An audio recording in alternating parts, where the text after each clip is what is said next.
Hello, so here we are at our very first Lent group of the year, and we're exploring the Gospel of Luke, which is our Gospel for this year in the Revised Common Lectionary. The longer you spend in the company of the Gospels, you build up a sort of feeling about the author.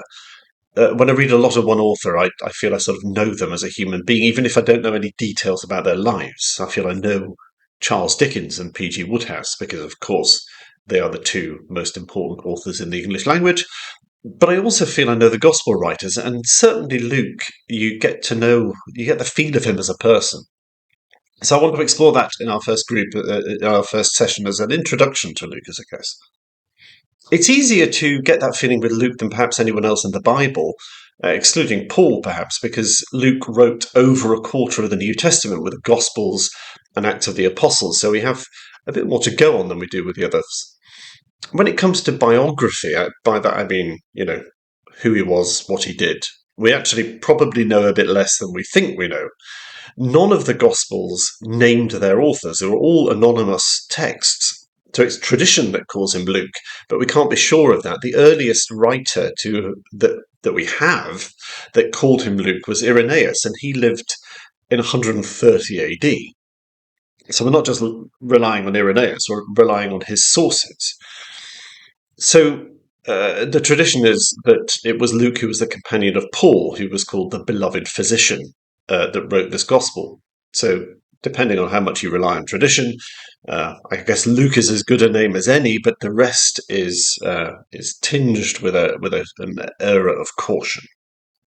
We shouldn't be surprised that there's not a lot of evidence for these things. Christianity was tiny in the early days, and without going into a huge amount of detail, which I would love to do, my guess is that the gospel writer was either the person named Luke that Irenaeus said, or perhaps someone writing in his era, at least in the earliest version of Luke and Acts. Some people date Luke's Gospel as early as the 60s AD, some as late as the 90s AD, or even later sometimes. Obviously, if it's the latter, the writer wasn't going to be a companion of St. Paul in the 50s, unless he was extraordinarily old. So we don't know a lot about the man who was the gospel writer for sure, but the beauty of the gospel is that, as well as being a religious document, you have all the information there really that most Bible scholars have. If you can read the gospel and the Acts, you have pretty much everything that most people have about Luke. The only disadvantage is that we're reading it in translation. But if you read more than one translation, you're pretty much there. So what can we learn from Luke's gospel about Luke himself? Well, we know that Luke had Mark's gospel in front of him when he wrote his gospel. We know that because about 90% of Mark's gospel is in Luke's gospel, word for word. And one of the ways that we get to know Luke is to see what changes he made to Mark's gospel. We get to know his biases, his interests, his priorities. We also know that from another document, which is often called Q, which is a document that both Matthew and Luke clearly shared. This was a document which had the Sermon on the Mount, or the Sermon on the Plain in Luke, and a lot of the parables of Jesus. And again, seeing what those two authors do with that same source is really, really interesting. So the most famous difference is that Matthew says on the Sermon on the Mount, "Blessed are the pure in spirit," whereas Luke simply has, "Blessed are the poor." 2 words less. Blessed are the poor in spirit and blessed are the poor. But it makes quite a big difference, doesn't it? In addition to Mark's Gospel and Q, Luke had some stories of his own. Now, this could have been a third document, or it could have been just stories that he'd gathered. He did say he wanted to write an orderly account, so it's not beyond the idea that he would have sort of gathered these stories deliberately. And we're going to have a look at one of those stories at the end, which is solo to Luke, which is the prodigal son. Those stories and how he treats Mark and how he treats Q gives us real interest in Luke's motivations for writing and his theology, which was presumably compelled him to write the gospel. So what do we learn? Well, money was very important to Luke in the best of ways. Almost a third of Luke's gospel contains teaching on how to use money right. Luke makes his theology about people, people that he sees and hears, and more in Luke than anywhere else, what you do is far more important than what you think and what you feel. Faith for Luke is an action, a verb, not a feeling or a thought. If you told Luke you believed in God, he would want evidence, and the evidence would be your behavior, your giving, your sacrifice, your deeds, your words, not so much your theology. This is a very Jewish concept, actually, even though many people think Luke may have been a Gentile convert to Christianity, or perhaps a convert to Judaism that became Christian. But Luke brings that real to the fore, a feeling that love was not something that happened in your brain, it was things you did. To be just, to be compassionate, was a physical thing. So what might we see if we delve into Luke's Gospel? Well, it's really important that we don't just mush the whole of the Gospel together like we do at Christmas and Easter, because when we see Luke as Luke, we see some real variations between him and Matthew and Mark. John's a very different Gospel entirely, but more of that when it's his year. Two people can witness the same event and see very different things, so there's nothing wrong with the Gospels being different. But it's worth us letting the Gospels stand on their own for a while, because then you can see them as they were written in this melting pot of Christianity and perhaps competing Christianities in the early days of the church. In it, you see that Luke is kind of obsessed with the Holy Spirit. The Holy Spirit is very much the main character of the Acts of the Apostles, and the way he uses his sources shows that he felt the hand of the Holy Spirit in pretty much everything that happened from the life of Jesus to the Acts of the Apostles. As we said, we can also see a strong understanding of the importance of the poor in Luke's theology. This isn't exclusive to him, of course, but it is a priority for him. Not just about pitying the poor as though they're sort of people to be shown mercy, but to say they have a kind of spiritual value which is not available to the rich. We also see in Luke a higher priority being given to women, who were often treated as both blessed and equal to men in many ways. Perhaps if Luke was indeed a companion of Paul, he got that from Paul, who promoted many of the women he worked with in the early church. He calls some women apostles, a title that he fought for himself. Actually, Luke gives a place to many outsiders, and those who might not be regarded as much of a society at the time, and women are primary in that. So Luke is really trying to create on this earth the new world order of the kingdom, where all are equal in the eyes of God. In Luke's passion story, I think there's more of an emphasis on forgiveness and compassion, and for want of a better term, sort of divine purpose, I guess. I don't know if this reflects Luke's character, but if so, he was a reconciler, someone who believed in bringing people together. But perhaps more than anything in Luke, I personally get a sense of restless energy, a drive towards bringing about the kingdom upon earth. He believed that the spiritual powers, both good and bad perhaps, were mainly good, were very present in the world that he lived in. That there isn't a heaven and God up there and us down here. He believed that both were joined in the here and now. There was an almost millennialist urgency about bringing about the kingdom in the here and now. There are many more things we might say about Luke's themes, not least his focus on the temple and his theology and his Christology, who he thought Jesus was. But I mentioned at the beginning, you get a sort of feeling when you read an author that they're close to you, like friends. I feel that with composers of music that I sing too, and I feel it with Luke.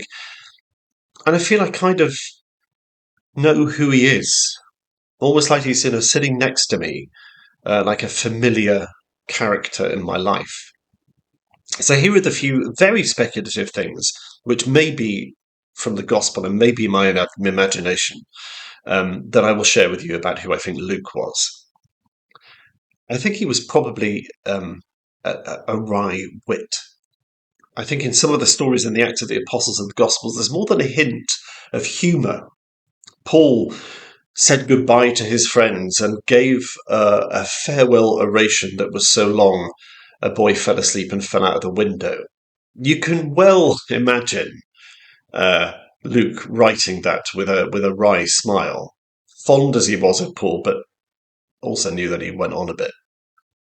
The travellers on the road to Emmaus tell the resurrected Jesus all about Jesus. They're feeling sad and sorrowful as they told him about the resurrection. There's more than a sense of humorous ridiculousness in that story. I also think Luke had a zest for life. There's a giddy energy about the Gospel and Acts. I bet it was quite fun. He does remind me of P.G. Wodehouse, I have to say. The Acts of the Apostles has that sort of relentless zest about it. I also think he, maybe also like P.G. Wodehouse, maybe I'm confusing my two authors, was quite gentle in a way. He writes very tenderly about people, particularly women in the Gospel, not because they're women, but because they're in positions of vulnerability. When John writes about Judas, he's quite condemnatory, but when Luke writes about Judas, he seems to imply that he was being used or even possessed, which implies it wasn't his fault. If Luke was the beloved physician, it would explain his command of Greek, which was very good, and his ability to write, which was probably pretty rare. That he could write at all meant that he was either a well-educated slave or wealthy enough to be given an education. But what mattered to Luke was his deeds, and the deeds that we have is contained in his words. In the weeks to come, we're going to be exploring many of these things, but as a starter today, we're going to be exploring one of Luke's parables, which is perhaps the richest and the most moving of them all, the parable of the prodigal son. There was a man who had 2 sons, and the younger of them said to his father, "Father, give me a share of the property which is coming to me." And he divided his property between them. Not many days later, the younger son gathered all that he had and took a journey into a far country, where he squandered his money in reckless living. And when he had spent everything, a severe famine arose in that country, and he began to be in need. So he went and hired himself out to one of the citizens of that country, who sent him into the fields to feed pigs. And he was longing to be fed with the pods that the pigs ate, but no one gave him anything.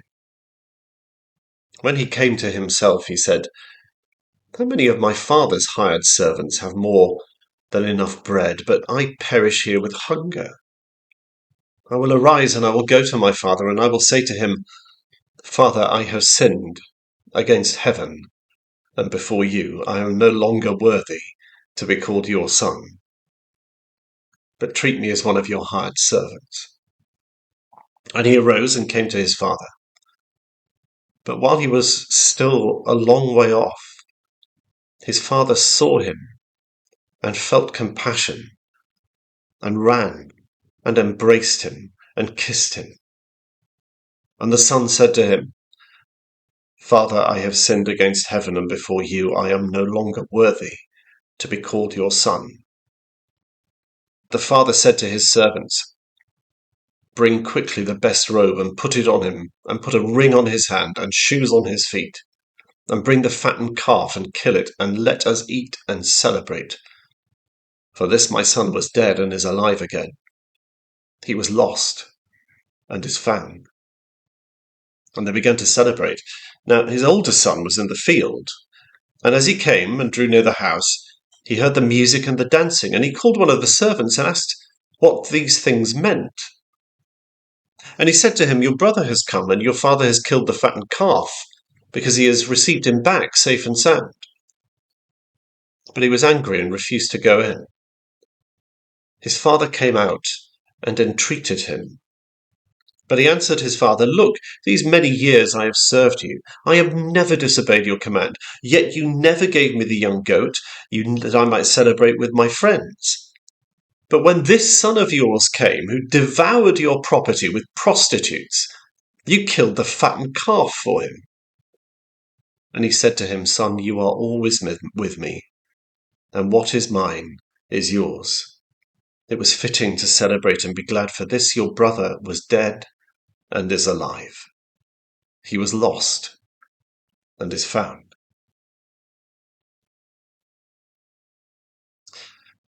This story and this talk we will discuss online on Monday evening on Zoom, and this Friday in the Trinity Centre at 2 o'clock or 2:30, whatever it says in the notices. I look forward to seeing you there.